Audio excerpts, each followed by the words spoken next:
오늘은 평등과 차별에 대해 말해볼까 합니다. 평등이란 게 다 똑같이 주는 것이 평등일까요? 예를 들어 휠체어를 타고 계단을 오르내리기 힘든 장애인에게 경사로를 설치해 주는 것은 평등입니다. 그러나 비장애인도 똑같은 경사로를 설치해 준다면 불필요한 지원이라고 하겠죠. 이것은 평등이 아니고 그냥 낭비입니다. 누군가 자격증도 없고 경력이 되지 않는 사람을 평등이라는 이름으로 자격이 있는 사람과 차별하지 않고 똑같이 받아들인다면 평등일까요? 자식을 보필할 때도 아픈 자식을 더 보살피는 것이 평등한 것이고, 멀쩡한 자식을 아픈 자식처럼 똑같이 보살핀다면 평등이라고 보기 힘들 겁니다. 누가 그러죠? 그럼 누군 더 받고 누군 덜 받고 불공평한 거 아니냐? 또 하나님은 공평하게 모든 이에게 햇빛을 비추지 않느냐? 하나님은 포도원 일꾼에게 공평하게 품삯을 주지 않느냐? 잘 생각해 보세요. 왜 하나님이 햇빛을 공평하게 비추시고 왜 품삯을 똑같이 주실까요?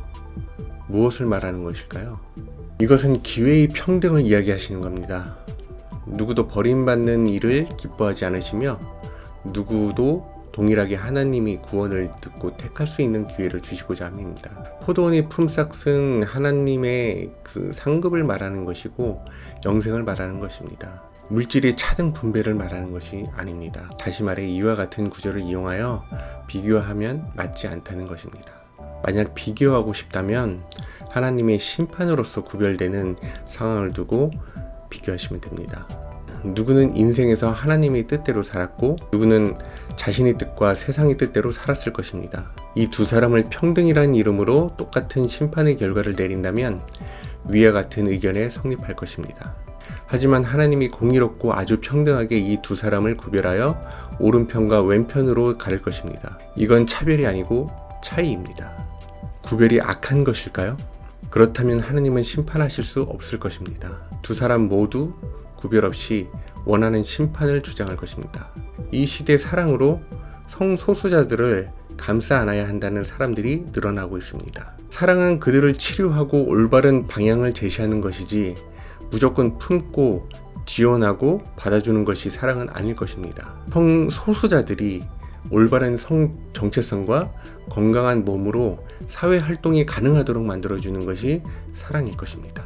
하나님께서 인간의 죄를 있는 그대로 사랑으로 받아주신 거라면 이 땅에 오셔서 본을 보이실 필요도 순종의 요구를 하실 필요도 거듭남이나 부활의 능력도 보이실 필요가 없었을 것입니다. 진정한 사랑, 진정한 평등은 현 시대에 일어나고 있는 세상적인 것과 많이 다르다는 것을 말씀드립니다.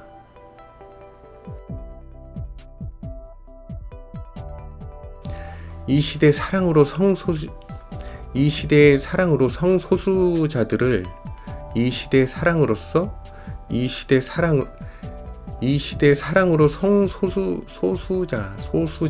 소수자들을